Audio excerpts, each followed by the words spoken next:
To Adam Matic TV. We are back Monday evening. It's Mondays, Matic Mondays, I think we called it last week. I think we're going to name this one and title it as a pod, Matic Mondays. Watch United go and get Monday Night Football next now or something like that. We know that's not going to happen because we're playing Thursday night, Sunday night. We're in the Europa League. We're in the Tin Pot Cup. We've got loads to discuss. I'm going to talk about yesterday's game.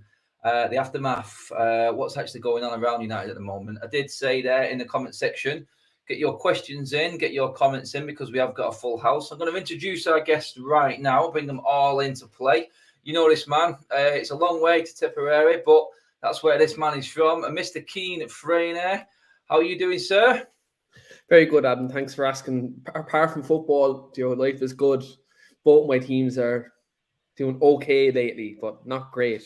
We need better. It's hovering. It's hovering, isn't it, mate, at the moment? Yeah. From the good to the, well, say average, I would say. Good average right now. We're not as bad as we was last year, let's say that anyway. Yeah. One man who knows all about an underperforming team, living in Cleveland, and the Browns, and the NFL, and everything that comes with that. He's not been on for a while, but fresh from a heavy weekend on the Razzmatazz, living it large. It's our man, Doug. Doug's here. What's going on, mate? What's going on? Yeah, you're right. I did my, I know you're going to introduce him next, but I did my best Owen impression and Adam and Keane over there this weekend. As you can tell by my voice, it's a little cracked out there. So yeah, happy to be back. Yes, Doug works hard, but man, the guy plays hard as well. You should watch him on his Instagram. All he does is play golf and drink, it seems. I tell you what, he's got a life. He's got a life, I tell you. Anyway, getting into it. We have got a fourth guest when he fixes his internet, and that is my man, Owen. My away day partner, Owen. We'll be back together again next weekend for the Chelsea game down there in London. So stay tuned for that one. Fan vlog incoming on that.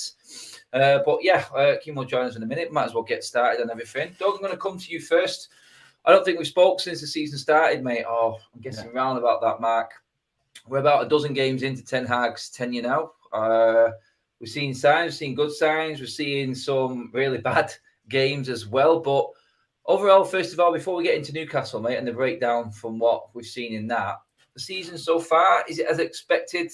Is it as you expected, sorry? And can you see improvements under Ten Hag? Are you seeing good signs?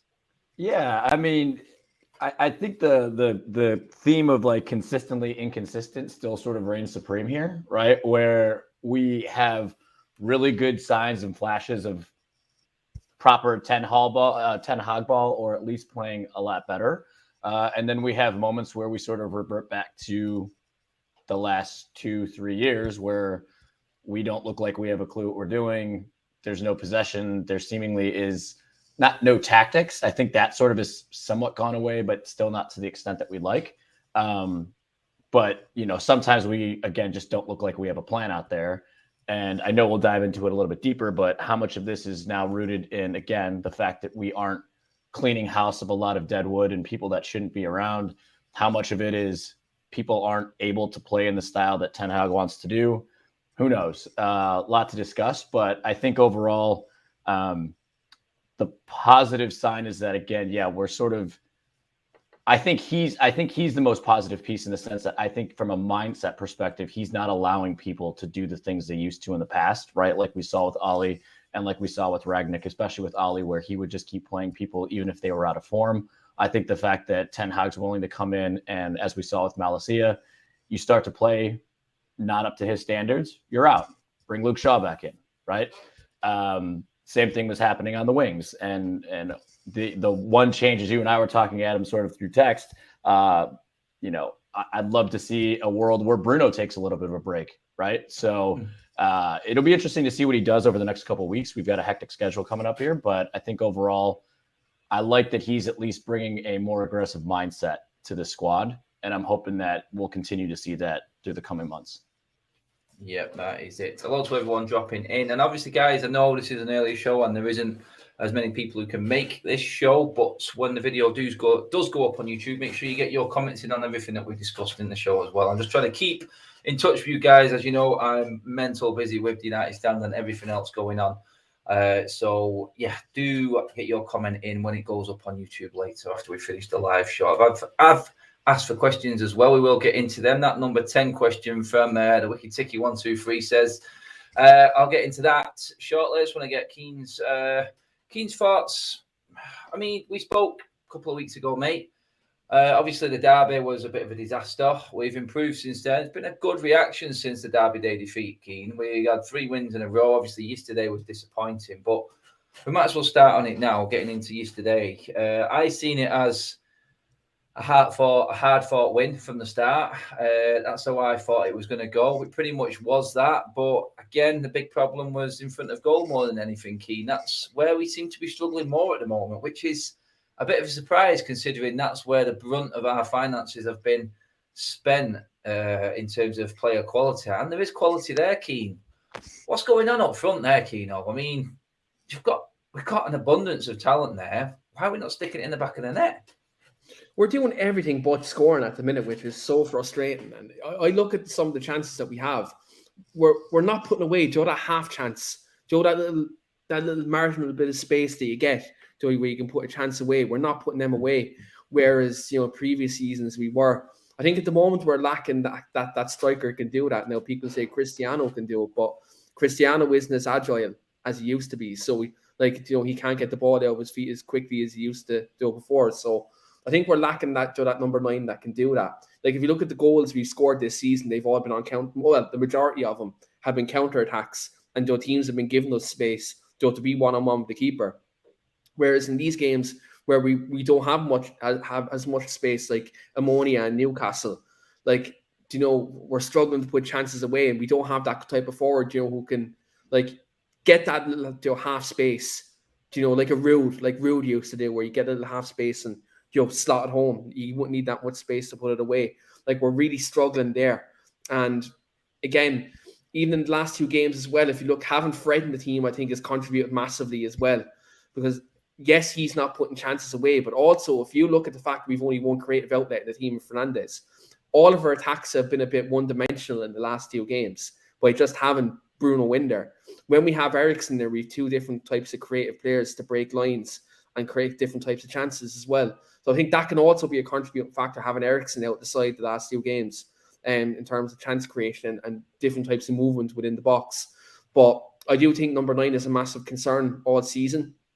If you look at the last 2 games, both teams, for the majority, I know Newcastle had a few chances in the first half, but if you look at the last 2 games, both teams sat a majority on the 18-yard line, and we weren't afforded that much space. And both of them games, we lacked Martial and Eriksen, who are probably our 2 chief providers in terms of chances and linking up play. So I do think we need a bit more depth in number 10, like the people in the comments are saying, and also up front. But again, can we rely on a 38-year-old Ronaldo up front all season? No. Martial, God love him, he's injured. He's just injured the whole time. You'd wish he could be injury-free because he'd be perfect for that type of striker I'm describing in terms of needing that half space to finish. But yeah, we do need another outlet. And whether that's, after the World Cup, maybe a surprise comes up from there, or we go in for Gakpo or someone like that in the summer, we do need another attacker. And I think, look, we still be fine challenging for Europa League in the top 4, but it's slightly concerning against these teams who sit on the 18-yard line and we're running out of ideas. Yeah, that is exactly where I've seen it. That lack of creativity, or that killer instinct where someone's going to do something a little bit different. Obviously, the man was mentioned there, actually. Before I actually come to Doug on that, I just want to get our man Owen, last guest of the day. He's in the house. Boys. Owen, how you doing, mate? Yeah, not too bad. Just had a few technical difficulties there. My Wi-Fi is a bit shy at the moment, but we're on now. I'm ready to go. Mate, we've all been there, mate. We've all been there. But we were all there watching the game yesterday. Owen, where did that go wrong for you yesterday, mate? Quickly, let's move it in. Just couldn't finish our chances. I think the referee had an awful game for both United and Newcastle. We need to talk about that. But realistically, we can't be blaming the ref on games like that. Newcastle are a good side, but we're a better side. We had the opportunities to finish the game off. Fred missed a sitter. Rashford should have finished it in the last minute as well. It's just annoying, 0-0, and to add insult to injury, the trains were really shit yesterday. So it took me and my cousin, who was over from Ireland, over 4 hours to get up and nearly 4 hours to get back as well. So added insult to injury yesterday to watch a 0-0 as well. Yeah, I mean, I drive everywhere, as everyone knows, or I can get there quicker than that in the car. That's part of that. To be honest, yeah, if you want to look at a country in disarray in quite a few different areas, you don't have to look far, don't have to be further than England right now. It's pretty mental, let's say that. But, Doug, I'm going to come to you next, mate. The one name, when I was speaking to everyone outside of Old Trafford yesterday, amongst all the fans, speak quite a lot, actually, wanted to get their point across yesterday, because it's games like that where I think you get more intrigue from interesting comments from the fans, because we've had that sort of high that we can see the improvement, and then we get that crash. And it always seems to be a big crash for United. We didn't lose yesterday, but it's like Owen said, the manner of that draw and how we just don't seem to be able to put the ball in the back of the net. Chances were falling to a certain man. His name is Fred. And I think he's just, like, literally, I had to change up the titles on the videos yesterday because everyone was going in on Fred. I had to get a bit creative, Doug. But I said yesterday, and I want to get your opinion on this one. I said you can actually see that Ten Hag is implementing a system, because you put one wrong cog in that system, and it seems like the whole team seems to just step back 2 steps, mate. And Fred in there instead of Eriksen, like Keane said, was the biggest problem yesterday in my eyes. Your thoughts on Fred and, mate, just your thoughts on Fred, and is he ever going to fit into this team? I can't see it, but you may have a different opinion. No. I mean, I agree with a lot of what's been said in watching the game yesterday. I mean, he was awful. First half, obviously, especially, he was terrible. And I think it highlights again just how important Eriksen is, like Keane was saying, and that we know in general, right? It's if he's not on there, especially now that we seemingly want to play Casemiro, which is fine. There was no McTominay available yesterday, so Fred, we've been on it for a while now. I really don't know what he does. I know he tries hard. That's fine. Like, but that's not good enough anymore. And like, this is 2 games in a row, as the boys were saying here. Like, Ammonia, we couldn't put anything away, right? Newcastle, we couldn't put anything away, and that's not all on Fred, right? But when you don't have that connective tissue between the midfield like we're missing right now, and you don't have someone who's a little bit more dynamic, aka Eriksen, it's a problem. Like, and I don't know if I've seen things where it's like, do you pull Bruno back maybe and play him more box to box, and then put Sancho more in like that 10 role as someone who can be a little bit more possession based, hold the ball up, make a smart, intelligent pass, link up play a little bit better, and then force Bruno into a role where maybe he can't play that Hollywood ball that I was telling you about, Adam, where he annoys me, where every time he looks up, he wants to play a 30, 40-yard bomb. And sometimes it works. I'm not saying he should never do it, but there's times where it's like you need to have a little bit more patience and build up. So do you feel like he has got better at that, though? Do you feel like he's I feel like his game has calmed down a lot. He's reined it in compared to last season, definitely. Anyway, 100%. I think he's calmed down a little bit, but when you actually look at his goals or assists per game now, his goal contributions are, the minutes in between are going sky high now, right? And he's not as influential as he used to be. I don't know if it's not all on him, obviously, right? But I just think back to Fred. Fred's definitely not the answer, and I think his contract's coming up, and there's zero chance I would look at signing him on. And if you guys tell me that they sign him for a 5-year deal like we seemingly do with other people, I'll probably give up on this team. Yeah, that is it. Keane just wants to bring you in on that Bruno one actually there. I think I made the point, I don't even it was to Doug actually, but I feel Bruno, when we are chasing a game, loses his discipline and then tries that Doug analysis there. I think that comes out of him more when the rest of the team. Yesterday, mate, I was there. I know you might have picked up on this as well, because I don't know if it was seen off camera, if it was seen on camera, sorry, but the amount of times he had to nurse Fred through that game and was berating him and telling him where to go, what to do, it got a little bit embarrassing in the end. I just feel like Bruno starts to try and push too much and do too much, Keane, when it comes to chasing the game. When we are in front, Bruno is the best player to have in your team. Trust me, at Everton, what he was doing to the Everton team was exactly what I want to see with Bruno. When he got taken out by Gordon, he just sat there, rolled his socks up, didn't even moan. He got taken out from behind. He just knows what to do. He's got the skullduggery and that dark arts down to a T. But when he's chasing a game, I see what Doug is saying totally. He tries to do everything for everyone, and I don't know how you rein him in, because that has to come from the manager. And like Doug said, you know what? Sometimes maybe move Bruno out of the team. I know we can't because we haven't got anyone else at the moment, but could you see that happening?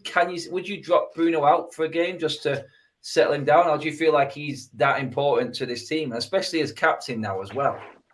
I think chance creation wise, I think it'd be madness to take him out of the team now, because you look like Doug mentioned a minute ago, like goals and assists have dried up, which is absolutely true. But the amount of big chances he creates in the game, you get rid of that out of the team, we're not creating anything, in that respect. Like, you look at the last 2 games, yes, he hasn't got the goal or assist, but he's created a lot of chances, and you take him out of the team, that's a problem, because Donny van de Beek isn't there. And even if that game's passed him by when he's in the team, then you have Eriksen has been out the last 2 games. So, like, I think you see an improved Bruno when Eriksen is in the team, because again, when Bruno's the only creative outlet, as you said, Adam, he tries to do everything himself. And unfortunately, like, you can't do everything yourself. You're only human at the end of the day. And sometimes, yes, he does have to simplify his game. But I looked at Bruno since the start of the season. He's been better when Eriksen's been in the side. And I think that's a problem when Eriksen isn't in there. And as you said, if he's guiding Fred through a game, like, that's scandalous as a professional footballer. Like, come on, like, we paid 52 million for the lad, and like, Bruno's erratic, but what the fuck is Fred? Like, honestly, like, like, he's so poor. I don't know what he does on a football pitch. Like, is he a box to box? Is he a sitting midfielder? Is he a number 10? I don't know. This 2 years ago, mate. Well, you know what the problem is too is if you look at you can't do this. Well, I would imagine he doesn't have to do this every game. But if you watch how Pep played Bernardo Silva yesterday in the Liverpool match, he was everywhere. He was everywhere, and he was probably instructed to do that. Like, there was times he would literally be ahead of Haaland in the front 3. Then there was times he was dropping so deep. And again, that was probably intentional for that game. You can't really do that. But that's a good example of, if you had someone who had a skill level of Bernardo, you could have someone who does that role really well. But Fred, that's why Fred can't do that, is he is not of that quality to even be told, hey, go play that for me in this specific game. It's a good point that Doug makes there, Owen, mate, because I've seen Fred at left back, right back, centre back. Basically, any position you can make up on FIFA, Fred played yesterday, and he played it horrendously. And we don't know what he does, but it is pretty much, and I can see like the link there. It's like Ten Hag, the Pep Guardiola Bayern Munich link. There is a player that he likes to do everything, and Fred's got the energy, but he's definitely not got the skill set. Owen, is that where we need investment more? That replacement, that player. He runs around like a headless chicken, and he couldn't score inside a brothel. So I mean, it's just not a good look for Fred at the minute. Like, I don't know what he does. He looked yesterday. He was sort of like an Ashley Young under Van Gaal tribute. He was trying to play all over the pitch, and he was doing it awfully as well. Eriksen out of our midfield is massive. Donny is there is realistically your best cover there if you look at it. Or Scott coming in would be a better replacement. But Scott was suspended yesterday, and we were unlucky that Eriksen's out ill. How long I haven't heard anything more about how long he's out for. No, but it's worrying, because if you move Eriksen out of our midfield, it becomes very ordinary, is what I would say. And we don't have any creativity there. Obviously, Bruno is creative, but I think he needs someone alongside him as well. And I honestly feel like we missed McTominay yesterday, because I feel like McTominay would have been 10 times the player that Fred was in that midfield, and he probably would have stuck away the chance that Fred missed. Open goal. Yeah, I mean, Keane, you just messaged me then. I mean, I'll get you all the opinions on it. The lack of substitutes yesterday. Does that show you how much? But who do we bring on, Adam? Oh, Keane's mentioned Iqbal. That's a big game for that. Yeah, you can't expect to bring on an 18-year-old to come on. Oh, Owen, what are you doing? There you go. He's back again. You right in the middle of it there, mate. You got interrupted. Carry on. You can't expect an 18-year-old to come on and win a game like that against Newcastle. I don't want him to win it. I don't think he could win it, but could he have contributed to the team to make it a bit more stable and what Fred did? A lot better yesterday. In terms of ball retention, he could have helped us a lot better. I suppose. Yeah, sorry, Keane, mate. I'll let you answer this one. I suppose, could he have done any worse than Fred? I think he could have done better in certain aspects of the game in terms of keeping the ball, in terms of linking up play, because that's the type of player he is. And it would have allowed, it would have taken the onus off Casemiro to be that link-up player as well. He could have left Casemiro just to do the dirty work. So, I think Iqbal would have been a good sub, maybe 60 minutes in the game to give us something different, because, when Fred's on the ball, he loses it. And, Iqbal, he wouldn't have done anything special, but he would have kept us ticking. But that's even stuff like with the youth where you look at sometimes where we're struggling off the wing and stuff like that, and we just sort of keep forcing in people like Rashford or Anthony or whoever, and he hasn't given Garnacho any opportunities this year either. True. But every time you see Garnacho come on, he looks dynamic. He's willing to attack. He does something different. He brings something different, and he's gotten zero action this year. So I don't know if he's just risk adverse, but. I mean, Doug's just took us onto somewhere else there, Owen, actually. Do you feel like that's a risk Ten Hag is playing right now with the rest of the squad? Because it is very limited to who he plays. I mean, I'm all for keeping the same team and changing it, maybe one or two here and there. Don't change your winning team. But I'm looking at the likes of Donny's not had a chance. None of the youth team have had a chance. Alanga seems to have been put in the cold now as well. He can't get on. And he made a difference with his pace yesterday because Newcastle were flagging and we've seen what pace did when Rashford came on. I'm like, where's Alanga now? I'm like, is this the other side of Ten Hag in terms of what might actually be a problem in managing this squad later on in the season, Owen? It's a possibility, but I think at the same time as well, it's been sort of our own fault. The squad players that have played throughout the season haven't performed in certain aspects, and we've dropped points early on in the Europa League, so that we just don't have the opportunity to give youth players a chance. So we have to win every game in the Europa League. I think even in 2 weeks' time now, when we play Sheriff, I don't think we'll have a rotated squad. I think we'll go out with our strongest team possible because he knows he has to win it, and it's the same with the Sociedad game. I feel like the only team where you may see young players get a bit of a chance is the Villa game in the League Cup. And that's not for a while yet. But I can't see every game. It seems to be a must-win game. And I don't think Ten Hag has the trust in any of those players to come in and do a job. I mean, I know Donny is injured at the minute, but realistically, would he get a minute now? I can't see him getting any minutes, even if he was fit. He might have got some yesterday, but realistically, Donny wouldn't have started a single game if he was fit. So it screams of maybe getting into another midfielder, possibly in the January. We definitely need a striker. That's the main thing. I've seen the links with Tammy Abraham today, and I really like that. But I can't see a single world where that happens. Like Jose's not selling. There's no way. Jose's not selling to United. And Chelsea have a buyback clause of 80 million. So if United want to buy him, they'll just buy him back first and sell him on to us for more money, like Real Madrid did with Morata a few years ago. But yeah, it's a bit of a strange one. I can see it coming back to bite us later in the season. It did under Ollie, and it has under previous managers as well. So yeah, it could come back to bite us, but we need to just make some signings in the January transfer window. That's 100%. That's the problem, isn't it, Doug? It's like what Wiki-Tiki says here. It says Alanga is done. We can't just label players as done, surely. We have to obviously utilise the squad players as best we can, but it's like what Owen said there and what Keane said in terms of like that quality. You've alluded to it yourself in terms of we just haven't got that player of that quality to do a certain role. I mean, the players that Ten Hag has brought in, I mean, I ticked every single box. It's been the best transfer window in terms of impact to a first team we've ever had since Sir Alex Ferguson.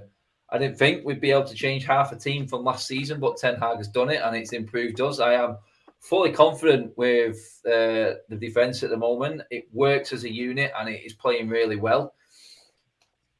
Is it that midfield or is it that attack? Is it both? And can we afford both of the quality that you're talking about in one window, mate? That's the problem, Doug. It needs patience.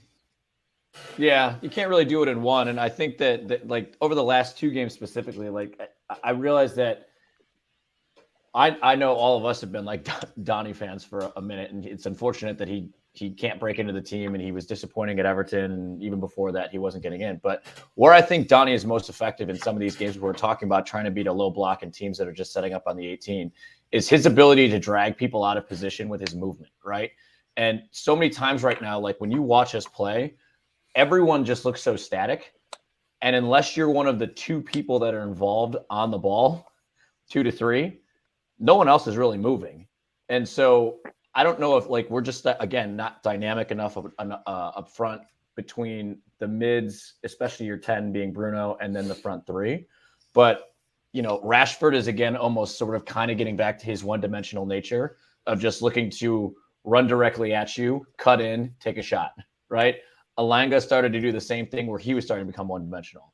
Anthony now, all of a sudden, it's like he does his little step overs. He's got his left foot. He's getting picked up on a little bit. I wouldn't say he's completely like useless because he's not, but that's something to watch out for. Ronaldo, obviously, he's great. He moves, but again, sometimes his movement is not the right movement for the right time.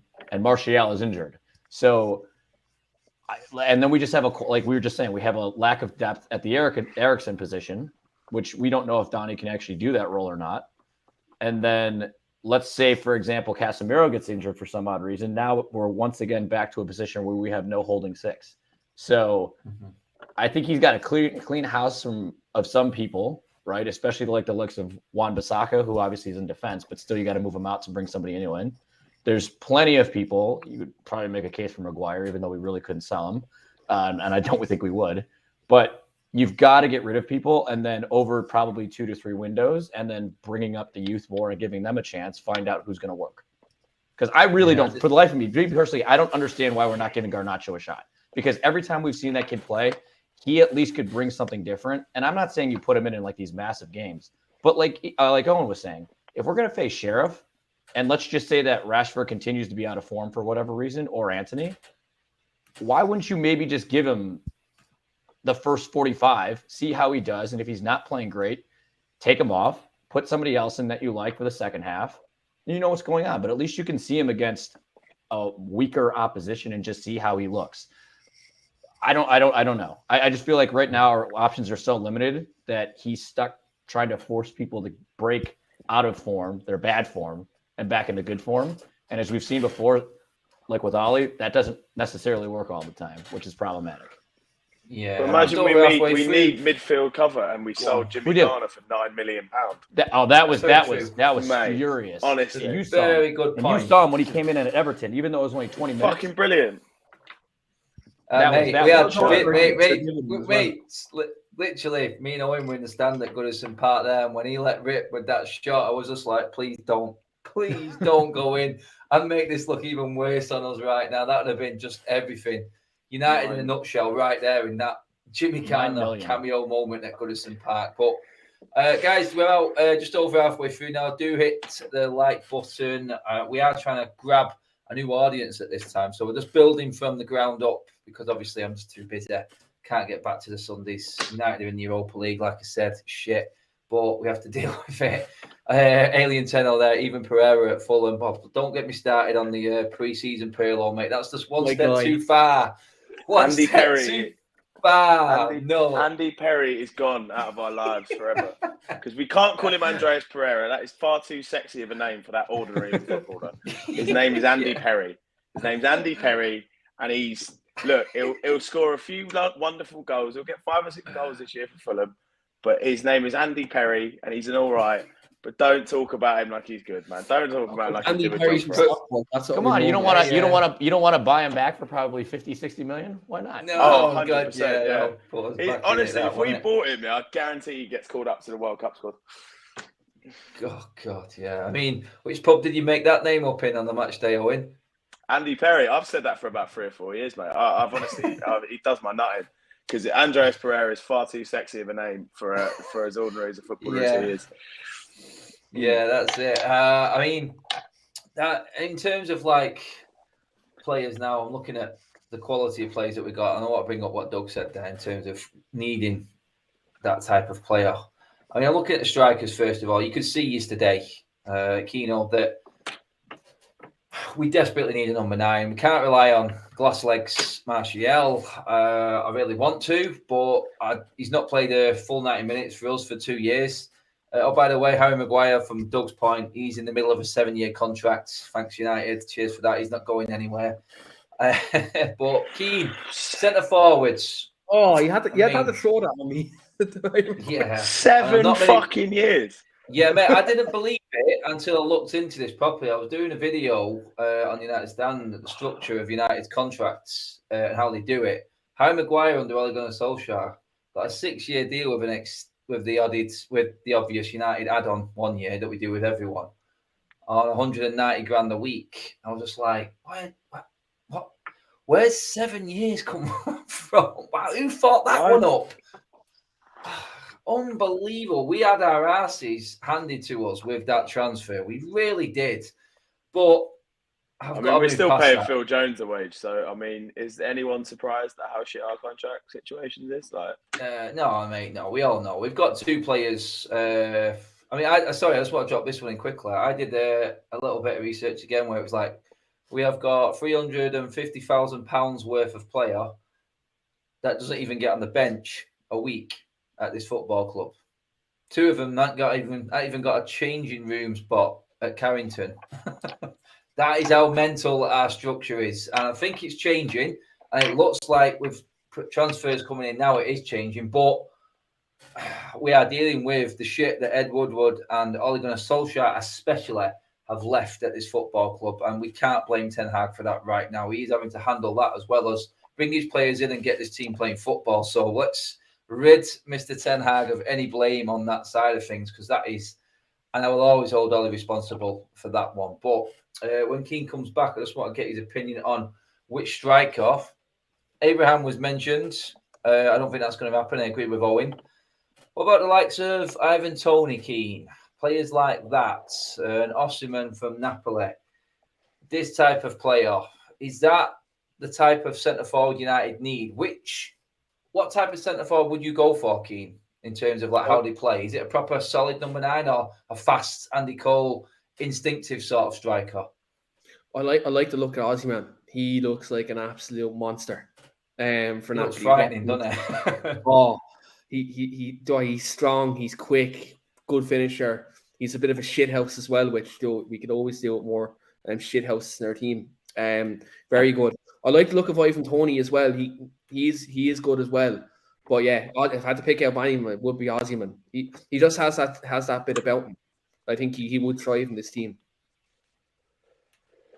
Yeah, I mean, Doug, our friend, just up over the border from you. Hopefully, I can get Tim back on again soon.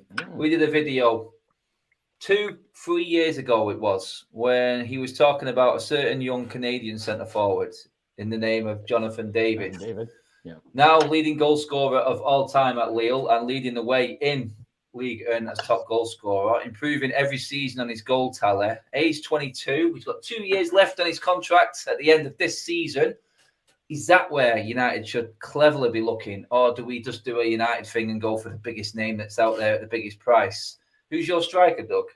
Yeah, I think I like Keane's analysis on Osimhen. It's just the problem is if we're going to have to rebuild over 2 to 3 windows, and we know how tight the Glazers are on spending money, I think the days of, even though we just literally did it again with Anthony and some others, I think we need to be a little bit more creative with how much money we're spending in positions that we need. And it's not that we don't need a striker, but I think what are they quoting for Osimhen? Like $100+ million, right? That's what Napoli wants. Yeah, it's crazy. And so, yeah, like a Jonathan David, even I'm a big fan of Ivan Toney from Brentford, to be honest with you. And we talk about people where it's like they have familiarity with the league. I mean, Toney and Brentford have been doing their thing, and I think he would understand. But I don't know. Like, I think you could take a risk on Jonathan David if it wasn't too much. But otherwise, yeah, you do almost have to break the bank for something that you think is going to be not a for sure, but as close to a for sure striker as you can. That's also going to fit. And this we were talking about years ago. You also have to find someone who's going to fit into the style that Ten Hag wants to do, right? Because if you buy someone just to buy them and they're the wrong fit, well, then now you've just, again, wasted money. So I'd rather him in his second year here start to formulate what type of striker he wants, and then for the club to actually listen to him versus trying to make a splash for someone that they think is just going to, sell more kits and be a name. Where are you going, Owen? You mentioned Abraham before, but we obviously know we're not going to spend that much money on him. Who do you prefer, and what type of striker would you want at United? Would you want that target man or like that dynamic, quick moving, instinctive one? I think Tony's the best option, to be honest, out there. I think we could get Tony at a decent enough price. In terms of what we're on about, in terms of the money side of it and what Glazers will want to do, it'll be a long rebuild process under Ten Hag. And I can see us be able to get Tony for 50, 60 million, which I'd say was in our budget. And I think he's a great player, and he's doing very well in the Premier League. I mean, I think he's on 8 or 9 goals already this season. So he's flying it at the minute, and I think he'd be a great addition. Is he going to win us the league? Probably not, but realistically, that was what United always did. We always brought the best players in around the Premier League in terms of strikers. We did it for years, and I think he'd be the best addition into the squad, to be honest. And I don't see us Osimhen. I can see being, well, they were talking about upwards of 100 million in the summer, so I can see that even going up even more now. And Jonathan David, as amazing as he's been doing in the French league, and I know he is only 22, but I don't know, it's just always a risk getting a player out of the French league for me. I just wouldn't be that confident with it. I'd be more confident with either Osimhen or Tony, but Tony would be my first choice. Yeah, I mean, Keane just dropped some bombs there in the private chat. I don't get everyone's opinion on him, but Keane has just outed Cristiano Ronaldo and David De Gea off the wage bill. I'm not saying he's not brutally kicking them out of the club, everybody, so go easy on him. But Ronaldo, oh God, I get slaughtered every time I mention Ronaldo's name. Seriously, it's like people just don't listen enough to what I'm trying to say about Ronaldo. He is a player that needs a team building around him. And right now, I know for a fact that he isn't number one striker at this football team.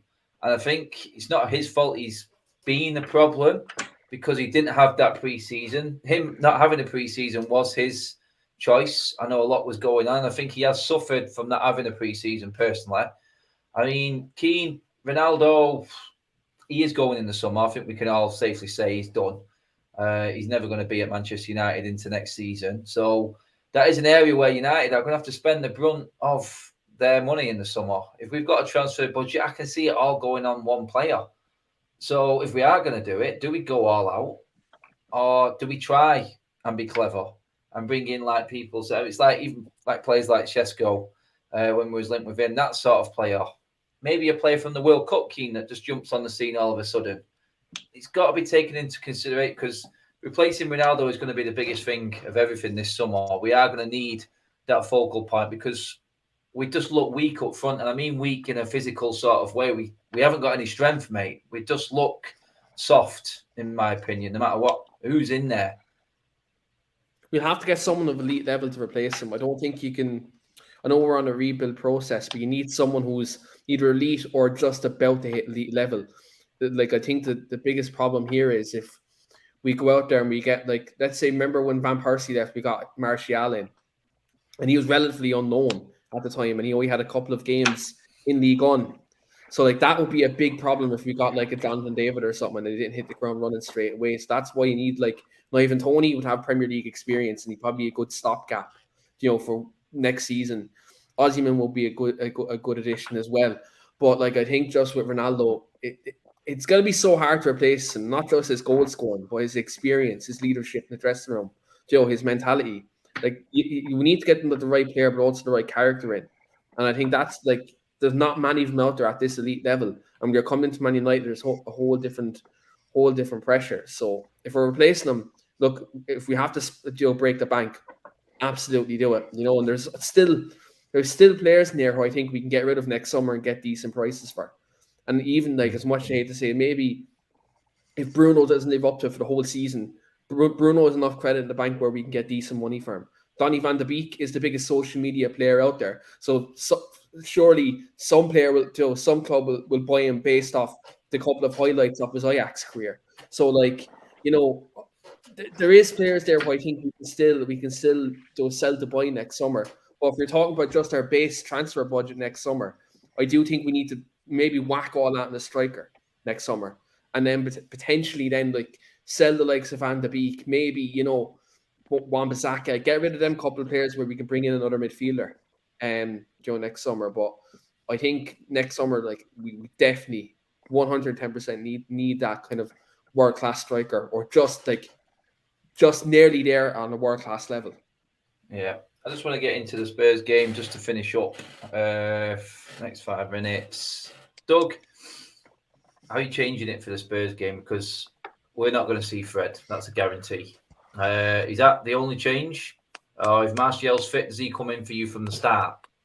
Oh yeah. If he's ready to go and he can do at least 60 to 75 minutes, I would bring him back in. Get him in. Yeah. I think definitely no Fred. Yeah, I think, well, McTominay is going to be available, so straight away McTominay starts above Fred. We know that with Erik ten Hag, and hopefully the illness that Eriksen picked up has gone and he can play even. But straight away I feel a little bit stronger in having Eriksen or McTominay back in the team. Forward line, Owen, Sancho disappointed me, mate. Honestly, I think he needs to go sit back on the bench and look at himself personally, mate. Yeah, I'd leave Sancho on the bench and I'd throw Rashford straight in on the left and Anthony on the right. I think Anthony was probably I would say I would have given Anthony man of the match, to be honest, on Sunday. I thought he was brilliant. A few people did, mate. Yeah, I thought he was brilliant, to be honest. And I think he's got 3 in his first 3 games in the league. You know, and I know, look, the City goal wasn't important, but at the end of the day, he's still scoring goals in the Premier League. And he looks like a very exciting prospect. And you can see why Erik ten Hag wanted him so much. So I think Anthony and Rashford are wingers. And if Martial's fit, you play him through the middle, because it makes our team flow so much better. I know Ronaldo scored against Everton and it was brilliant. And it was great crack seeing Viva Ronaldo again. But look, realistically, he's not the best one for our team right now. Martial is the best option. Yeah, Keane. Changes for the Spurs game, mate, before we finish up. What are you saying? Who are you bringing in? I agree with Owen's front 3. I go Martial, Anthony and Rashford. Because like Romero is a bit of a bastard there at the back. And if Martial can play, he can definitely draw a foul. And like, look, he can bring players into play as well. So I'd definitely play him in there. I'd actually go to midfield of Casemiro, McTominay and Eriksen in this game as well. I'd like to see Casemiro have McTominay there and let McTominay actually kind of be that player to arrive in the box in more of a box-to-box role. I'd like to see that as well. But yeah, that's their changes I'd make. And look, the back 4 and the goalkeeper stay the same at the moment. So by stretch of default, really.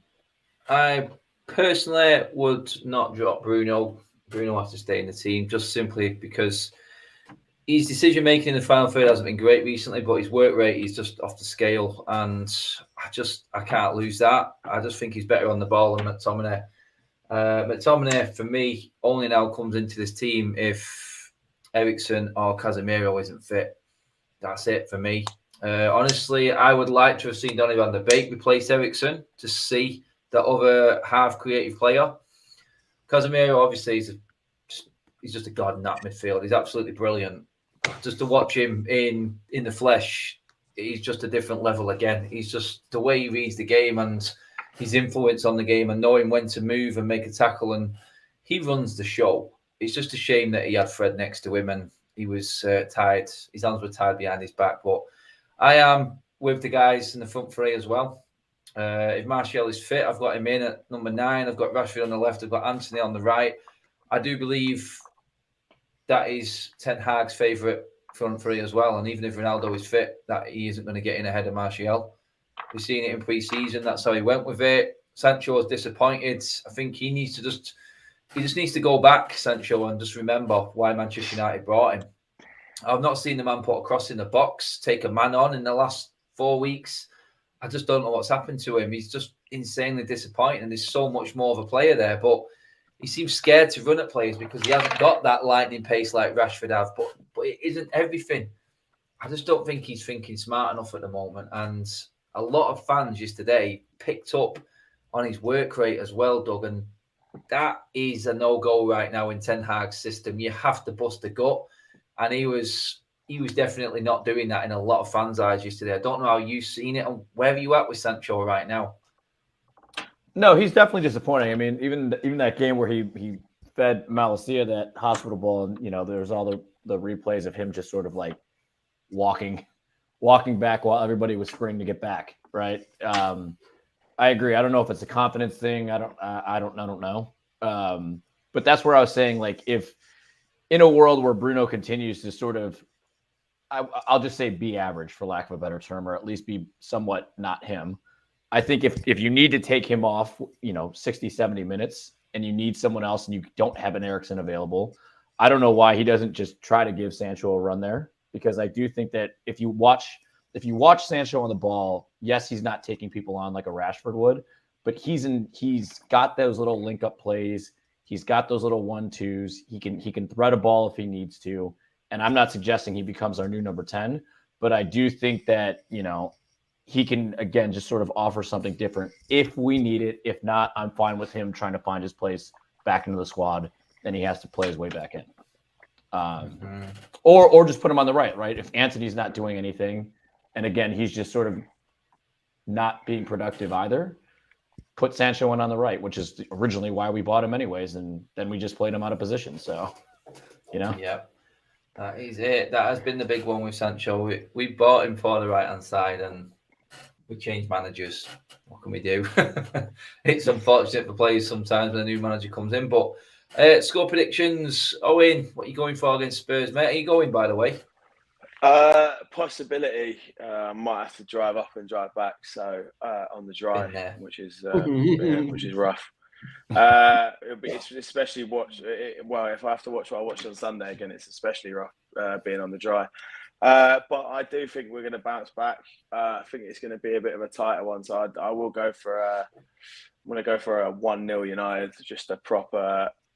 I don't think it's going to be the greatest of games to watch. I don't think it's going to be pretty, but I think we're going to get a win. So 1-0, I think. Keno, mate, what you saying? Spurs win, loss, draw? I'll go 2-1. I still think we'll concede, probably from set piece by Harry Kane, the bastard. But yeah, I'll go 2-1. I'll go Rashford, and I'll go Martinez for the crack. Hey. I can't wait to see him celebrate. I feel like he might actually break something. He might just start punching a hoarding. He's my favorite. I mean, he's my favorite. He'd go over and deck Jamie Carragher. That's what he'd do. Oh, mate, love to say that. Seriously, I've Callum Wilson is a good player, but yesterday the man went hiding. Martinez literally scared the living hell out of him. You could see it in Wilson's face. It was like Martinez just ate him. I love how he stands up to people. He's just a complete shithouse. Like you can't piss this guy off, and even if you do, it's like you just made the biggest mistake of your life, which is what I love. Yeah, he reminds me of the old Argentinian legend Ayala, who used to play at Valencia. He's just an absolute animal, small but a little pit bull, just relentless. But Doug, what score did you go for, mate? It's going to be interesting. It's going to be interesting to see how my fellow countryman's son does against everyone. I think he's sort of coming back into form a little bit. I think Keane's right that Harry Kane is always worth something. That being said, I'm really not impressed. Like, I know Dyer's been playing a little bit better, and they do have Romero, but I'm not really that impressed with their back 4 or 5 when they play it. But I don't know. I think I'm with Keane. I think it should be like a 2-1 or a 3-2 type situation. I mean, we don't really concede that often anymore, which is why I can see us giving up 1. But if we do give up 2, I could see it either being a 2-2 or a 3-2. But I'm actually hoping that we do get a little bit of a goal fest, to be honest with you. Not so much on our side, but we've got to start putting our chances in. And if we don't, then Keane's absolutely right. It's going to be like a drab 1-1 or 0-0 again. It's going to be boring as shit. Yeah, that is it. I mean, this could be one of them games where the pragmatic nature of Antonio Conte and the way he sets up and United's lack of firepower right now, it could be that surprise factor that it's 8:15 kickoff on a Wednesday. It's just a little bit different. Everyone's a bit more tired after the short turnaround Sunday, Wednesday this time. And you know what? I think we may see mistakes in this game. And I fear that it could be that nerve-wracking sort of high-scoring game. But then again, my brain switches on and I say it's got 1-0 all over it, like what Owen said. Either way, I think it's just... I'm not confident in the forwards at the moment. They need to surprise me, is what I'm trying to say. But well, guys, you got to turn around 2 days later. You got to turn around 2 days later and go and play Chelsea. So yeah, exactly. So and nice of Arsenal to set City up this week. They had a bit of an agreement, didn't they? The top two in having a week off while Arsenal play their Europa League game on a Thursday. I don't know. Just what you need when you get beat by Liverpool, eh? A week off. Lovely jubbly. But guys, yeah, that is it for the show. Cheers for watching, everybody. We are building a new audience, like I said, on the Monday evening. Sorry, I nearly did it again then. But yeah, we're getting bigger and bigger. So do give the video a like, share the video. We will be back next Monday, Matic Monday. It's coming back. We'll be Chelsea. Me and Owen will be there. And I need some luck at Stamford Bridge. And the good omen for everyone, I've already ticked off 3 grounds that I've not seen us win at this season already. Stamford Bridge is next. It's next. Have you not seen us win at the Bridge? No, I've not, mate. It's been the cup. What, were you not there on the Ollie? No, sorry, mate. I made a mistake in the league. Sorry, because I've seen the FA Cup one. The FA, that atmosphere was amazing. You're not there in the 2020 season. No, we bet at Stamford Bridge. Harry Maguire. No, I was at that game. I was at that game. That was fucking insane. That was brilliant. I remember honestly, Bruno being exceptional in that game. By the way, it was beautiful to watch. It was the only one that we actually got. It was only one of the few times we got to see Bruno because we then went into lockdown about a month later. No, that was it. Yeah. Oh, God, mate, honestly, I hate them so much. I'd love nothing more than to give them a fucking hiding. Oh. Oh God, yes. Right, guys, that is it. Keen, before we go, sorry, just give the people a shout out to what you're up to next, where they can catch you and what your channel is. Yeah, you can catch me in the weekly Armchair Sports Talk. We're previewing the Spurs game tomorrow, so I have Phil Brown on there, so me and him chatting about the game tomorrow, so do check that out. Top guest. Do check that out. Doug, if you want to see Doug playing golf, drinking beer, a few cocktails, doing his stuff over there, where can they catch you, Doug? Oh, I'm still hiding on private accounts on Instagram, so that's only for the people who follow me. The VIPs of the G-Sung Doug crowd. That's what it is. That's it. And here's one man's Instagram you do want to actually tune into. That's my man Owens, because you'll see some Instagram stories. Yeah, you'll see some Instagram stories on there, especially this week anyway. Yeah, I mean, if you caught it last Saturday night, you would have seen the Love Bus, which is a wonderful bus that goes from the Parish Bar in Wembley to the Cladder Ring in Hendon, 2 Irish places, and it's great fun. You just sing songs and hit the roof of it, and pints flying everywhere. It's honestly the best crack I've ever had. Yeah, that's it, and you'll see it in the away end at Chelsea as well next weekend. So definitely, there you go. Definitely go check him out, people. Obviously, you know where I am. My tags are all in the description of this video. Adam Matic everywhere, Instagram and Twitter. I am doing TikToks as well now, people. You got to keep with the times. I know it's a younger crowd, but you can all laugh at me on there as well. So yeah, Adam Matic TV on TikTok. Do give us a follow on there. We'll see what shenanigans we can put up on TikTok from the away games. Hopefully a few celebrating goals would be nice. But yeah, that's it, guys. Cheers for tuning in. Like, share, and subscribe to Adam Matic TV. Follow the guys, and we'll see you next Monday. Check out the vlogs on Wednesday and Saturday as well, though, everybody. But for now...